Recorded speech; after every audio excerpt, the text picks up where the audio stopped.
How much is Fever's star Caitlin Clark paid? No, as her agent calls out WNBA for less salary. In fact, Caitlin Clark has become a kind of star for the WNBA, a transformative figure for women's basketball, producing more than $30 million for the sport and Indianapolis. Compare that to the superstars of the NBA like Lebron James, Steph Curry, or Jayson Tatum.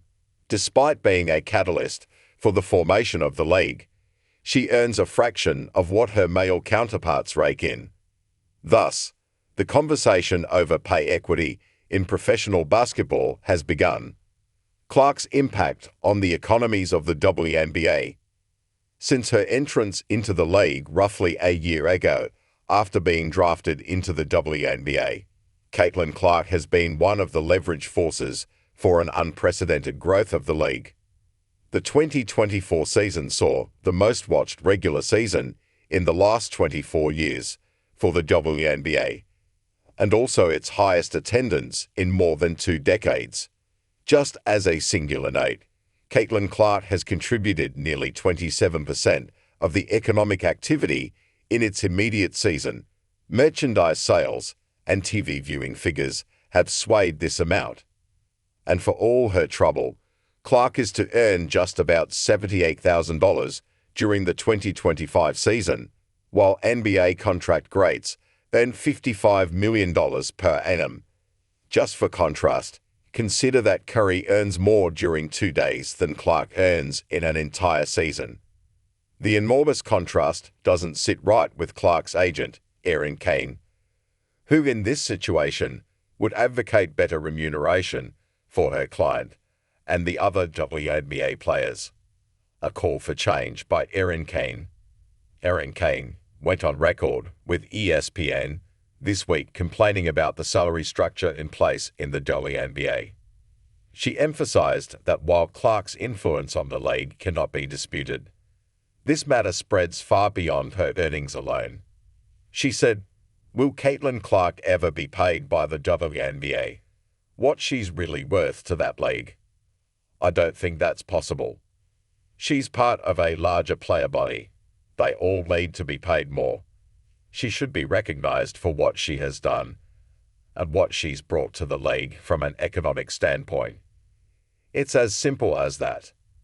Kane further emphasized hope that the Women's National Basketball Players Association, WNBA, would soon champion new CBA negotiations for more progressive terms.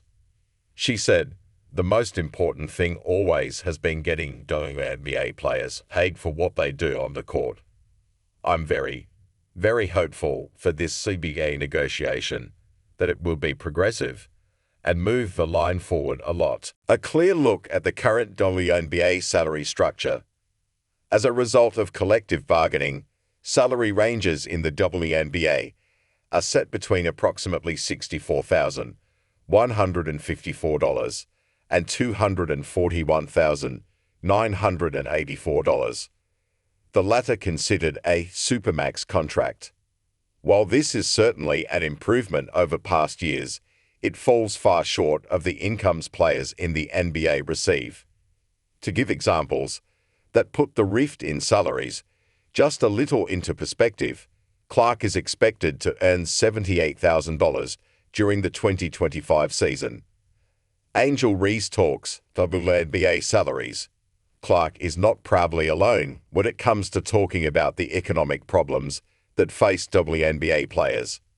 Another big player in the league, who is Angel Reese, has spoken against this poor salary.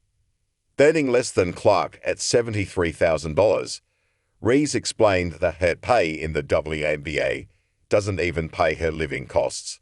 "The WNBA doesn't pay my bills at all. I don't even think that pays one of my bills. Literally, I'm trying to think of my rent for where I stay at. I'm gonna do the math real quick. I don't even know my WNBA salary. I'm living beyond my means. My rent is more than that. It's $8,000. The next step for the WNBA. As Caitlin Clark and Angel Reese see the increasing economic impact of their play, There is an urgent need for serious changes in the payment structures for WNBA players. With the growing popularity of the league and higher revenue generation, there is much pressure to compensate players fairly for their contributions. Kane's call for a more progressive CBA reflects a feeling shared widely across the league. It is hoped that with the WNBA determined to find new agreements, the next negotiations will bear fruit in a big way to improve player salaries and benefits. With the ongoing growth of the WNBA, the league has a chance of setting a new precedent for pay equity in professional sports. A change for the better in women's basketball. Caitlin Clark's influence on the WNBA is not going to be denied, both in a professional sense and where the economy is concerned. New life has been breathed into this league for the very fact that she has been able to economically drive growth and attract new fans. However, her payment is still rather disproportionately low compared to her male counterparts. Agents, players, and the WNBA are working hand in hand to push for changes. At this crossroads, the WNBA must address wide-ranging salary differences and guarantee fair compensation to its athletes. These dynamics will determine the future of success and growth for the WNBA.